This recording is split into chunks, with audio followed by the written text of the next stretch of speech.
Sapsoy na naman ang aking niluto para sa almusal at sa baon ni Kuya Kyle at ni Inday papunta ng school. At pasensya na po at hindi ko na pakita sa inyo kung paano ko pala niluto ito. Baka mamaya may magtatanong na naman po sa atin na late na po yung aking video kasi, kaya pasensya na po talaga kayo. At ito na nga, naigisa ko na pala yung ating sapsoy dyan. Nagisa lang pala ako dyan ng ating manok, medyo pinaadobo ko lang pala yan. Tapos iginisa ko na yung mga gulay-gulay natin.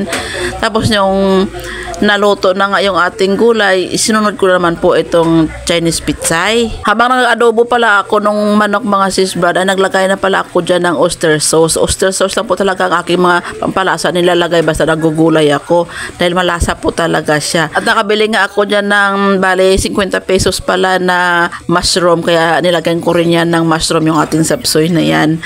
O diba? Ang nilagay ko mga gulay pala dyan ay carrots, patatas, sayote, at saka bagyo beans, at saka bell pepper, at saka yung Chinese pitsay. Hindi po kompleto yung ating sapsoy na yan dahil siyempre kung ano lang po yung available na gulay na nandoon sa tindahan, yun lang din po yung aking binili. Kasi wala po naman po mga ano dito, yung ano ba, cauliflower, yung kulay green, ano pa ba yung kulay green na yun? Paki-comment nga po kung ano yung kulay green na parang cauliflower din. At ito na naman po yung baon ni Inday at saka ni Kuya Kyle. Almusal at saka baon nila sa school. Iisa lang po yan. Pag alis ng mga bata papunta ng school, ako na naman mag-isa dito sa bahay. Kaya nilibang ko na naman yung aking sarili sa trabaho dito sa bahay, gawain dito sa bahay. Habang nanonood pala ako dito ng TV, ay nagbabalat ako ng labong na kinuha ni Kuya Kyle. Ayan ako, nanguha pala siya ng labong. Tapos hiniwa-hiwa ko na rin dito. Karoon din ba kayo mga sis Brad na kinabukasan ng lutuin nyo ng umaga na ipabaon naman sa inyong anak, ay nag-iisip na naman kayo kung anong lulutuin nyo? Kasi ganyan ako mga sis Brad, nag-iisip na naman ako, umaga pa lang yan, nag-iisip na naman ako bukas ano na naman kaya ipabaon ko sa mga bata, ipakain ko sa kanila sa almusal. Kaya ang naisip ko yung labong na kinuha ni Kuya Kyle, ito palang aking lulutuin para na naman sa baon nila. Kaya ito, habang nanood ako ng TV, niwa-hiwa ko na itong labong. Kasi ang favorite talaga nila sa labong mga sis Brad, adobo. Kaya adobuhin natin ito. Pero pasensya na kayo mga sis Brad, hindi ko na naman napakita sa inyo yung aking pagluluto ng labong. Dahil nalubat itong aking cellphone, hindi ko pala siya na-charge. Ay, na-charge ko siya, pero hindi nag-charge. Yung paggising ko ng umaga, ay lubat pa rin kahit na naka-charge siya habang natutulog ako. Lubat pa rin siya, kaya wala talaga akong video. Kaya ayan na lang ang na-videohan ko. Nung may nalagyan na ng baterya yung aking cellphone, ayan na lang ang na-videohan ko habang kumakain si Kuya Kyle. At labong nga yun ang kanilang ulam. Ganon din ang kanilang baon, labong din na adobo.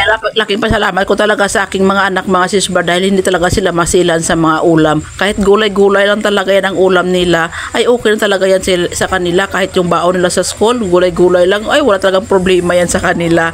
Di kaya ng iba, di ba, na maghanap talaga sila ng masasarap na ulam. Naku, kung hindi lang pinipigilan si Kuya Kyle, taob na naman sana ang isang kalderong kanin. At thanks God, mayroon tayong salamin ngayon na bago. Pasensya lang po kayo ngayon sa aking voiceover. Medyo maingay po kasi malakas talaga, super malakas talaga ang ulan ngayon dito sa amin. At ito nga, nagisa-gisa lang pala ako dito ng ating karne dahil magluluto tayo ng gulay para sa babaonin ni Kuya Kyle at ni Inday sa school. Ito na rin ang kanilang pang-agahan or almusal mga sis Brad. Kahit ano lang naman ang iluluto ko sa kanila, pang-almusal na nila yan. At yun lang din ang kanilang ibabaon. Almusal at saka baon nila ay isa lang. Hindi na pala ako mga sis Brad nagluluto ng bukod para sa baon nila. Basta ko pag nagluto ako ng umaga, ng para sa almusal nila, yun lang din ang aking ipabaon sa kanila para sa pagkain nila pananghalian. Pasensya na lang po talaga kayo sa ating background at super ingay po talaga, super lakas talaga ng bagyo ngayon dito sa amin. Bumabagyo talaga, ang ingay-ingay talaga ng ulan.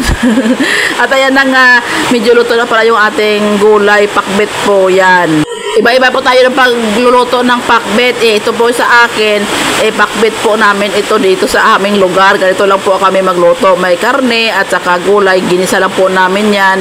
Tapos nilagyan ko lang po yan ng oyster sauce. Pagkaluto ka ng ating ulam, at ito naman, nagsangag naman ako ng ating bahaw na kanin. Dahil marami nga kaming tira na kanin sa aming hapunan. Kaya, ayan, sinangag ko na rin. Paborito rin kasi ng mga bata ang sinangag. Yan ang kanilang inaalmusal. Ewan ko kung makaintindihan tayo mga sis Brad sa aking voiceover ngayon dahil sobrang ingay talaga. At ayan na nga no, naglagay na pala ako ng pagkain sa baonan ni Inday at saka ni Kuya Kyle. Yan po ang kanilang baon ngayon. At saka yan naman si Kuya Kyle, nag-aalmusal dahil gusto nyo talaga yung gulay. Basta ganyang luto ng gulay, gusto nyo talaga yan, yung medyo adobo tapos mayroong karne. Lakaw, tao ba isang kaldirong kanin kay Kuya Kyle kung hindi ko lang pinipigilan yan. Mag-alis nga na ang mga bata papunta ng school. Ako naman nag-prepare dahil alis din ako mga sis Brad dahil kukunin ko na yung aking eyeglasses doon samlang at kasama ko pala dito yung aking kumpare ninong ni Inday at saka ni Kuya Kyle.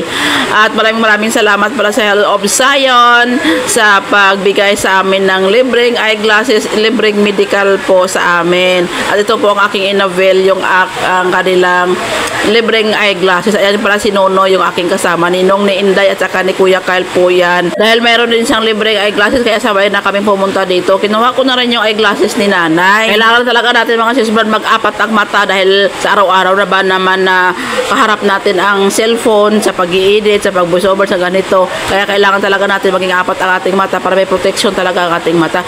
At ayan na nga mga sis Brad, magawa namin ang aming eyeglasses. Umuwi na rin kami ni Nonoy at nilibre niya ako ng merienda. Ayan, may buko salad kami. Salamat! Buto-buto ng baboy mga sis Brad ang ating ulam for today's video. Ito ang hate ni Kuya Kyle na ulam. Dahil nagpakatay ng baboy si Nono yung pinsan ko kaya nakautang kami mga sis Brad kaya higop tayo ng sabaw ng buto-buto ng baboy. Dito na rin ako nagluto sa uling para sa aming sinaing at sa buto-buto na naman baboy. Dito namin nilaga sa kahoy din para hindi naman maubos yung ating gas. Kaway-kaway naman dyan na hanggang ngayon kahoy pa rin ang ginagamit. Diba iba talaga ang lasa mga sis Brad ng pagkain pag niluto sa kahoy. Masarap talaga siya, malinamnam lalo-lalo na yung sinaing pag niluto mo sa kahoy ay masarap. Kaya dito ako nagsasaing ngayon sa uling. Noon, nung wala pang trabaho si Papa Jason, dito talaga kami nagluluto sa kahoy. Kaya nung nakapagtrabaho siya at wala nang maghahanap ng kahoy sa amin kaya ay ito na napilitan talaga kami na bumili na lang ng gas para sa aming pagluluto dahil wala na nga talagang oras siya na pagkukuha ng kahoy. Habang naglalaga nga ako dito ng aming karne at ito na pagpasok ko, ang sarap talaga ng buhay ng dalawang bata, panood-nood lang ng TV. At maya-maya nga naluto na rin itong aming nilagang karne na buto-buto pala ito. At ayan, kumuha na nga si Papa Jason ng aming ulam dahil magsisimula na tayo ng bakbakan. Kainan na! May kwento ko lang pala sa mga baguhan naming followers dyan at nakwento ko na rin ito noon pa ng mga vlog ko. Ang si Kuya Kyle, hindi masyado siya kumakain basta nilagang baboy.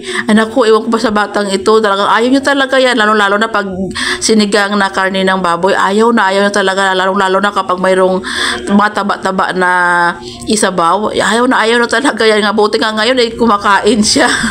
No choice na talaga si Kuya Kyle dyan, kaya kumain na lang siya, napilitan para makaulam dahil pag hindi siya kumain, wala siyang ulam, gutom, abot niya. Pagkatapos ko namin kumain mga sis Brad, tutusuan ko para si Kuya Kyle na kuha niya yung machine na pang therapy dito sa aking mga daliri at nilinis niya pala muna yan bago niya ibigay sa akin dahil nga maalikabok na likabukan na talaga yan mga sis Brad dahil hindi ko na talaga ginagamit. Ewan ko ba na wala talaga sa isip ko, para nakalimutan ko ba na mayroon pala akong machine na ganito na alala ko na lang, di ba maraming nagko-comment na magpa-therapy daw ako. Kaya naalala ko, mayroon ka pala akong pag-therapy dito. Bakit kaya hindi ko ginagamit? Talaga nawala talaga sa isip ko. Bigay lang pala ito ng kapatid ko sa akin, mga sis Brad. Narigalo niya pala yan noong birthday ko. Kaya nung nilinisan ni Kuya Kyle, at ayan, sinimula na nga namin sa paglagay dito sa kamay ko. Hindi pa nga siya marunong maglagay dito mga sis Brad sa kamay ko, kaya tinuturuan ko muna. Tapos sabi ko sa kanya, pandaran niya na yung machine para magalaw na tong aking kamay. Dahil gusto ko na talaga i-therapy mga sis Brad kasi dahil parang namamanhid ito aking mga kamay. Kabuti na lang mayroon pala akong ganito at epektibo nga naman nawawala yung mga pagmamanhid ng mga kamay ko kapag ginagamitan ko ng ganito. Nilagyan pa nga ni Kuya Kyle dyan ng bola kaya lang nahuhulog siya. Akala niya siguro pag nilagay niya yung bola dito sa kamay ko ay hindi mahuhulog pero nahuhulog siya. Kaya tawa nga siya ng tawa yan. Bakit daw nahuhulog? Nahawakan ko naman. At maya-maya nga sinabihan ko nga si Papa Jason na kunin niya rin yung isang machine ko din na pang therapy din dito sa mga na-paralyze kong kamay. Nabili ko rin ito mga sis Brad nung kasagsagan talaga na bagong stroke talaga ako nung bedridden pa talaga ako. Itong machine ko na to. Nabili lang din namin ito.